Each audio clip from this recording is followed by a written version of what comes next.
বারাকাতুহু। আমি সুমন আজকে হাজির হয়েছি মেহেরপুর জেলার পাইকারি মৎস্য হাটে। আর আজকে আমরা মেহেরপুর জেলার পাইকারি মৎস্য হাট, যেখানে ফুল মেহেরপুর জেলার মাছ সকাল 6টা থেকে প্রায় 11টা পর্যন্ত মোটামুটিভাবে আমদানি হয়ে থাকে। এখানে বিভিন্ন শ্রেণীর মাছ আছে, বিভিন্ন রকম মাছ আছে, বিভিন্ন জাতের মাছ আছে। আসুন আমরা আজকে মেহেরপুর জেলার মৎস্য অর্থাৎ পাইকারি বাজারের হালচাল দেখি, যে মেহেরপুর বাজার আসলে কি কি ধরনের মাছ উৎপাদন হয় বা আসা যাওয়া করে এবং কেমন রেটে বিক্রি হয়। আসুন আমরা আজকে চেষ্টা করি দেখানোর আপনার মেহেরপুরের মৎস্য বাজার।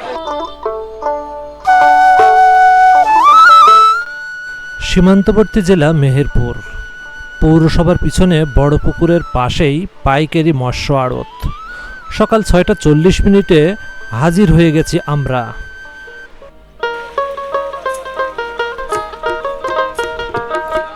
আট 10টা সাধারণ মানুষের মতো কিন্তু মাছ চাষি ও মাছ ধরার সঙ্গে জড়িত মানুষের জীবন নয়। সাধারণত কিছু মানুষের রাতের ঘুম ভাঙে ফজরের আজানের সঙ্গে সঙ্গে, কিছু মানুষের সকাল 7টায় ও কিছু মানুষের সকাল 8টায়। কিন্তু তাদেরকে সকাল 6টা থেকে 10টার মধ্যে মাছ আড়তে আনতে হলে রাত 2টা অথবা 3টার সময় থেকে মাছ ধরা শুরু করতে হয়। গরমের রাত কিংবা শীতের রাত একই রকম তাদের জীবন।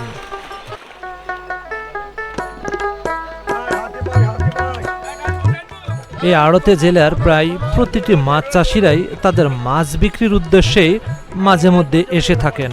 মোটামুটি মাঝারি মাপের মাছের হাট হিসেবে ভালোই লোক সমাগম দেখা যায় এখানে। বলা যেতেই পারে জেলার প্রতিদিনের মাছের চাহিদা পূরণে প্রায় 80% মাছ এই আড়ত থেকেই সরবরাহ হয়ে থাকে।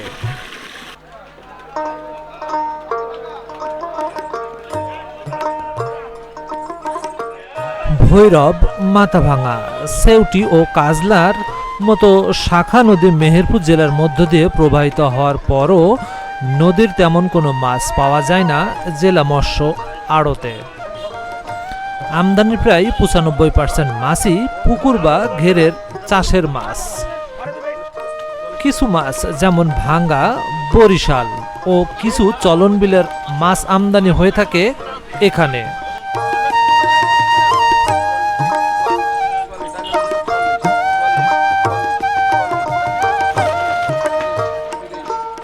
আড়তে সাধারণত পাইকারি মূল্যে মাছ ক্রয় বিক্রয় করা হয়।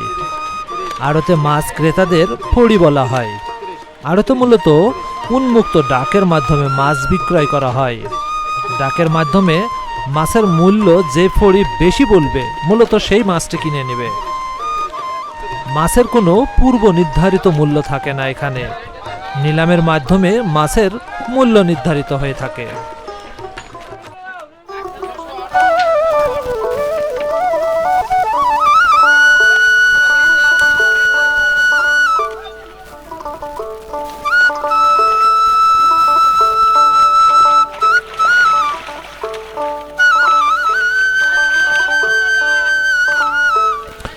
মেহেরপুর জেলা আড়তে সাধারণত পাঙ্গাস, মনোসেক্স বা তেলাপিয়া, রুই, কাতলা, মৃগেল, সিলভার, জিএল বা মাগুর, টাকি, ট্যাংরা, ভেটকি, কই, বাটা, গোচই ইত্যাদি চাষের মাছ পাওয়া যায়।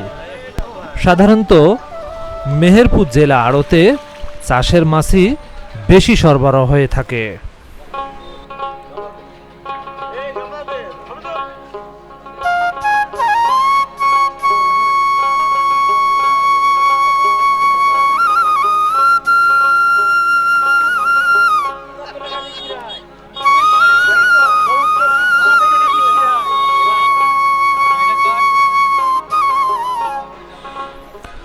আড়তের সঙ্গে জড়িত মানুষদের সকাল থেকে বসার সময় হয় না।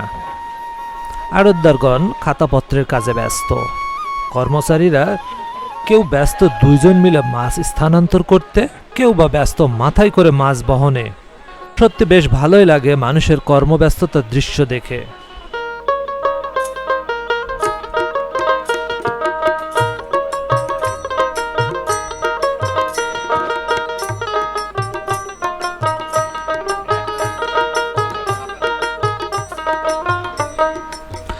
আমদানি প্রায় 95% মাছ স্থানীয়ভাবে চাহিদা মেটালেও কিছু মাছ বাইরে থেকে আমদানি করা হয় মেহেরপুর জেলা আড়তে।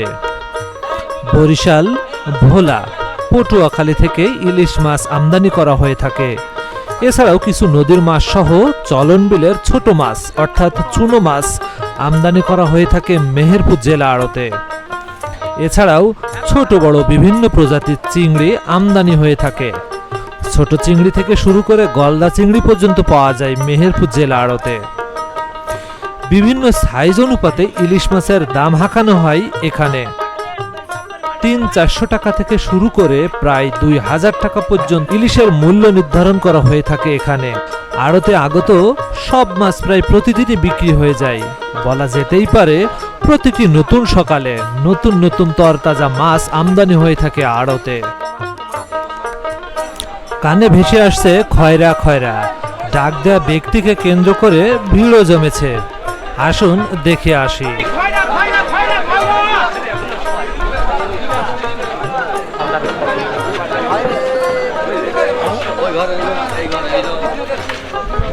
এটা কি মাছ? খয়রা ময়া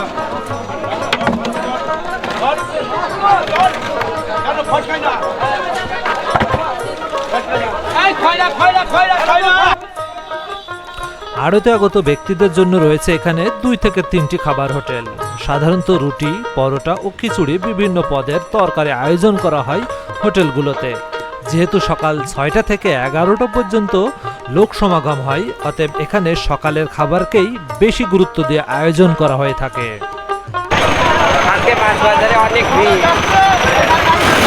ভাই বিক্রি হয়েছে আজকে তো বাজারে মাছ স্বল্পতা, এগুলো 350 বেচছে। 350 টাকা কেজি? জি জি, মাছ আজকে নেই, একদম স্বল্পতা। দেখছেন তো কি অবস্থা মাছের। লোকজনও কম। লোকজন কম, মাছও কম ভাই। এই মৎস্য আড়তের মোটামুটি কয়জন আড়তদার আছে?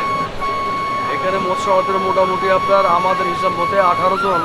আপনার মেহেরপুরের জন্মলগ্ন থেকেই আর কি আপনার এখানে আড়ত হয়েছে। এখানে আপনার হিন্দু সম্প্রদায়, হালদার সম্প্রদায় যারা ছিল আপনার, তারা আপনার ওই নিমতলা বলে আমাদের একটা জায়গা ছিল সাবদির ভিতরে, ওখানে 3টি আড়ত ছিল, বুঝতে পেরেছেন।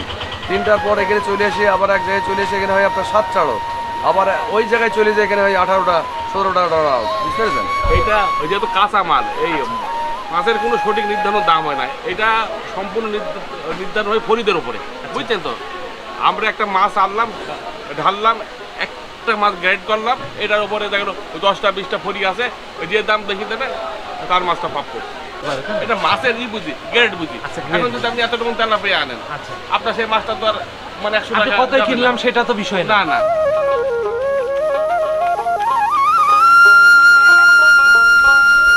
আড়তের সাথে জড়িত প্রতিটি মানুষের জীবনচক্র এভাবেই চলতে থাকে দিনের পর দিন, যুগের পর যুগ। এর মধ্যেই বন্ধুত্ব, সুখ, দুঃখ, কষ্ট, হাসি তামাশা নিয়ে চলতে থাকে তাদের জীবন। এর মধ্যে জীবন জীবিকা অতিবাহিত হয়, যুবক থেকে বৃদ্ধ পর্যন্ত পৌঁছে যায়। আর হয়তো এভাবেই মানুষ তার শেষ দিন পর্যন্ত পৌঁছে যাবে। বেলা শেষে শেষ ঠিকানায় পৌঁছে যাওয়ার আগ দিন পর্যন্ত কিছু মানুষের ঠিকানা এই মেহেরপুর জেলা মৎস্য আড়ত।